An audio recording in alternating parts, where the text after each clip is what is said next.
What's going on, YouTube? Metal Complex here, and today I've got another awesome Spyderco video to show you guys. This is the sprint run version of the CPM Cruwear Para 3 in smooth black G10. This is another, if you watched the video yesterday, then this will look familiar. This is another sprint run that I didn't get my hands on. This is Ricky's knife again. If you're familiar with this channel, you know that Ricky sits in on videos sometimes and offers up his own knives for review. Anyways, this is yet another Spyderco Sprint / exclusive that I'm kicking myself for not getting my hands on. And the reason is because I always forget what Cruwear is. And also, here's the other reason. I thought, smooth G10, do I really want a Spyderco that's less grippy? You know, am I losing something in utility? Well, let's talk about ergonomics first. This is going to be an overview, guys, because I've already kind of reviewed the Para 3. But here's why the smooth G10 should not bother you. I don't believe you can get this knife any more brand new, but if you're considering buying one for yourself off the secondary market, let me make this point. The ergonomics by themselves are going to lock this knife into position. You don't need to worry about whether or not the handle is textured because of the jimping that's in the forward choil and the primary thumb ramp, as well as the grooves that allow for your fingers to fall into position and the slight swell in the palm area. So in my opinion, the smooth G10, not only is it aesthetically pleasing, you can see here, despite me just getting my hands all over it, it is nice. It has that little, you know, kind of that fibrous weave look that G10 has, and then it's sort of a matte reflective finish, exactly what you'd expect if G10 was finished smoothly. So the nice thing about that is that getting this knife in and out of your pocket is made super easy because you don't have that peel ply texture gripping your pants as you push it into your pants or pull it back out, and you're not going to have nearly as much fraying in that pocket as you do so. I'll demonstrate here real quick. You can simply push it into your pocket and pull it back out with ease. Now, you could do the exact same thing, of course, with peel ply texturing, but let me tell you, there's much less friction when you do that. So that's nice. Let's talk about CPM Cruwear. Actually, you know what? Before we do that, let's do some size comparisons. Again, if you're familiar with yesterday's video, then this guy will look very familiar. This is the DLT Trading exclusive M390 version of the Spyderco Paramilitary 2, which makes, for obvious reasons, a great knife to do a size comparison with. Spyderco Paramilitary 2 comes in at 8.3 inches overall, and it's got a 3-inch cutting edge with a 3.4-inch blade. The Spyderco Para 3 comes in at 7.25 inches overall with a 3-inch blade and a 2.75-inch cutting edge. Go ahead and put it up against the Mannix as well, since the Mannix is always in here. Forgive the positioning of the knives here. If we get them all butt to butt, it'll make more sense there. Mannix 2 is 8 inches overall with a 3.5-inch, 3.25-inch blade and 3-inch cutting edge. So that's where the the Para 3 is sitting between those three. Now, it looks really small, but because of the hand positioning, or what you've got available for hand positioning, which is that forward choil position, somebody with medium-large hands such as myself can still get a full purchase on this knife, and it is very, very comfortable. I really, really like the ergonomics on the Para 3, despite the thing going on with the pocket clip where they should have just kept that extra part of the handle back here so they could move this lanyard hole over and move this pocket clip back the same way that it is on the Para 2. That would have been better, but whatever, it's fine. It's not really that big of a deal, and I think people are making a bigger deal out of it than it really needs to be. But it is kind of an issue. I understand that. Anyways, let's talk about CPM Cruwear. So I always forget what Cruwear is and why I'm so interested in it. CPM Cruwear is not a stainless steel, though it does have 7.5% chromiums. If you're familiar with D2, you'll know that it's in terms of a steel that it's close to in terms of its chromium content, that is more of a mainstream steel, I would say D2 is fairly close at 11.5%, 12%. D2 is not quite stainless, so I mean, I know you're actually closer to half, but if we're comparing it to a steel that people are more familiar with, you are 7.5% on CPM Cruwear versus D2's 11.5%. Now, here's what makes Cruwear interesting. And by the way, I do think that 7.5% is, right there kind of on the line where you can get away with it not being coated. Depending on where you live, you can get away with it not being coated, but you should probably pay attention to how often you oil it. Not as much as your 1095s or your 1085 high carbon steels. It's not going to be like that, but you should still pay attention to how much you oil it. Here's the interesting thing about Cruwear. It is a happy medium between CPM M4 and CPM 3V. For those of you who are not familiar with those steels, CPM 3V is a non-stainless steel that is notorious for being extremely tough. And for those of you who are not aware of what toughness means when it comes to a blade, is essentially the steel's ability to withstand impact or withstand chipping from impact or force, which is nice especially if you want a knife that is going to be used for hard use. If you're going to be putting a lot of pressure behind your cuts or even chopping, then a steel like 3V is excellent for that. Now, CPM M4 is still notorious for being a fairly tough steel, but it is more notorious for having edge retention or edge retentive qualities similar to M390. Not quite as good as M390, but M4 has very, very good edge retention. So 3V is very tough, and M4 is very edge retentive. CPM Cruwear is right in between. It is tougher than M4, but not as edge retentive, and it is more edge retentive than 3V, but not quite as tough. And for that reason, combined with the fact that it's got 7.5% chromium, it kind of falls into that, ooh, that's really nice for EDC. That's a really, really great steel for EDC. Like I said, you still got to kind of pay attention to, how often you're oiling. But, man, I would say, if for those of you who have used M390 and you've had a little bit of trouble with some microchipping, or maybe you've been using S110V, S90V, maybe even S30V, and you've had trouble with some microchipping, I would say give CPM Cruwear a shot, because it's far tougher than those steels. What you lose is a little bit of corrosion resistance, and then you also get to maintain a lot of those edge retentive qualities that you may have come to enjoy with those steels.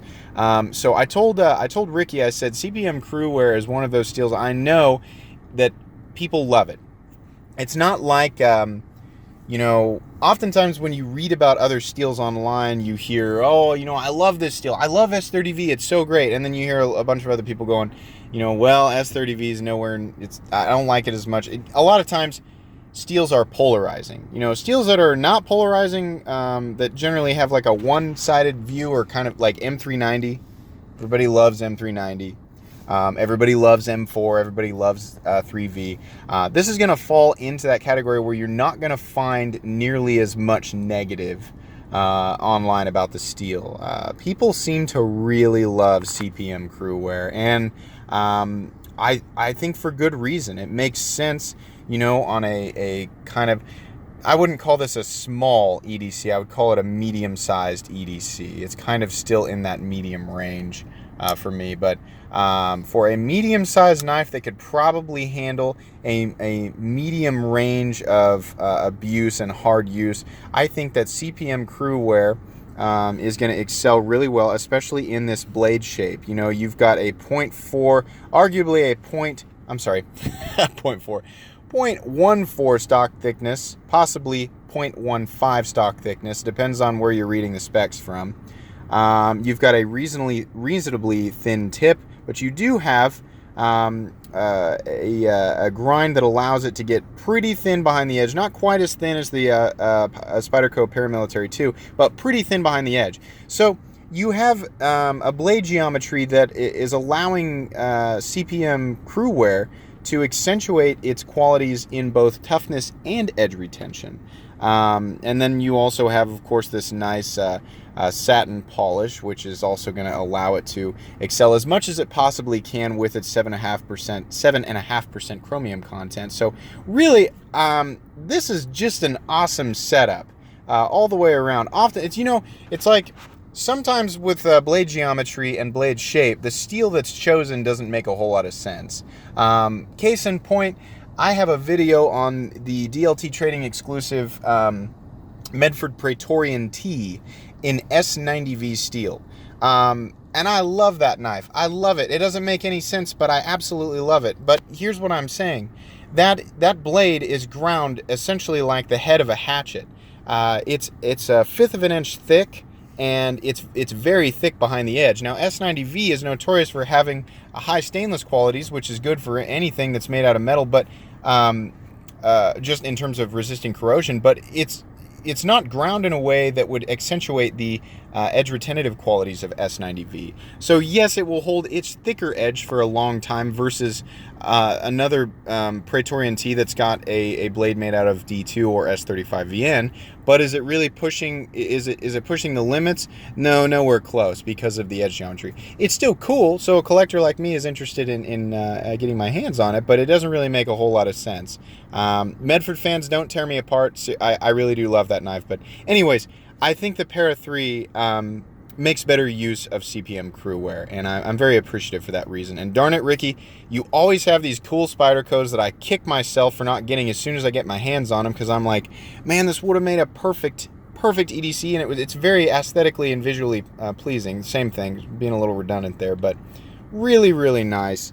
I'm really becoming a fan of these extremely pocket friendly in terms of in and out and manipulation of the lock mechanism and deployment. These smaller knives that are more office friendly but still capable of getting hard sort of outdoor use jobs accomplished.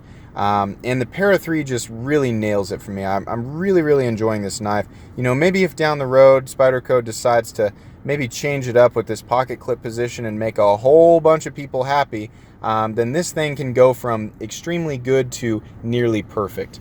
A lot of people are saying, hey, you can fix the issue with the pocket clip by simply switching it to a tip down carry position. Maybe that's true, but I'm not a fan of the tip down carry position in my pocket. I like it to be tip up, so I just deal with the hot spot on the pocket clip and the crazy excess amount of blade that is sticking out of your pocket while you're carrying it. But again, I don't think that's that big of a deal. So anyways, if you kind of like the idea of what I'm describing here with this knife, then certainly feel free to go out and try and pick yourself one up. Again, I don't believe that these are available any longer. When they were available for retail, I think they were $150, $160, somewhere in there. Right now, I'm going to guess you're going to have a hard time finding them for less than about $180. But again, I'm speculating, and that's just at the time of this video. As time progresses, if they do not release this run again, then the secondary market prices will go up for one that is in mint condition. But I'm not going to tell you what I think is the appropriate amount of money to pay. I'd say if you really, really want it, then you pay what you feel is necessary to get your hands on one. But as with any Spyderco exclusive or sprint run, what I do, and I'm saying this because I saw a comment earlier today that it made me think maybe I should describe what I do or what Ricky does to get his hands on these. Make yourself a member of the Spyderco group on Facebook, or as many different Spyderco groups as you can on Facebook, and also make yourself a member of the Spyderco forums. You're going to get updates, about new drops, new exclusives, new sprint runs, things like that, way in advance, so that you can be ready if you want to get your hands on something really cool. And on top of that, what I also do is I go around to the major retailers' websites, and yeah, I'm on their mailing list, but they don't always email. As whoever that was that pointed that out, you're correct, they don't always email. check their coming soon list. You know, go to the tab, the drop down menus, and click on coming soon and look through, because Spyderco is always doing really cool things with sprint runs and dealer exclusives. And you know, it's not going to be that hard to find one if you keep doing that. It seems like once every month or so there's a new Spyderco exclusive for one of their models with some retailer somewhere, and they're pretty easy to find. So and then you can be ready when they drop, get your hands on it, and then you'll have one, whereas they're going to be sold out for everybody else. So that's essentially what we do to get our hands on stuff like this. Now, the really difficult ones, the M4 versions that drop with Blade HQ, oh my gosh, those are gone in literally like between 2 and 10 minutes. Those things go quick. So certain variants are going to be harder to get than others. This was not one of them. I think it was fairly readily available. But that's essentially what we're doing there. So anyways, if you enjoyed this video, please leave a like. And if you would like to check out my other content, I do of course have lots of videos of knives that are either expensive or inexpensive that I do or don't like, so please check those out. And if you enjoy all my content, then please subscribe to my channel, because there is definitely more coming. Thanks for watching, and have a great day, guys.